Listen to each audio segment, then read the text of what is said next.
ইফতারির আগে যে দোয়া ওইটা আল্লাহ ফিরায় না। ইফতারি করার আগ মুহূর্তে আমরা যে যে পেঁয়াজু, আলুর চপ, বেগুনি, হ্যাঁ এগুলো খান আপনারা? রুয়াবজার শরবত খান নাকি? এই যে সাজায় রাখা হয় ডিজাইন করে, এইগুলো রেখে যখন দোয়া করেন, এই দোয়াটা আল্লাহ শুনে খুব। আল্লাহ বলে, কিরে ফেরেশতারা ঘটনা কি, এত খাবার কেন? আল্লাহ রোজা রাখছে, কি চায়? আল্লাহ ক্ষমা চায়।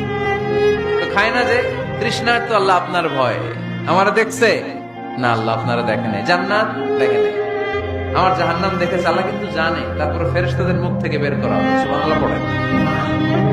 আমার জাহান্নাম দেখেছি কিনা বলো? ফেরেশতারা বলে না, জাহান্নাম দেখে নাই। আমার জান্নাত দেখেছে কিনা বলো? জান্নাতও দেখে নাই, কিছুই দেখে নাই, আপনারও দেখে নাই। আল্লাহ এবার খুশি হয়ে যাবে। আমার খুশির জন্য, আমার ভয়ে তৃষ্ণার্ত ক্ষুধার্ত সামনে খাবার হাত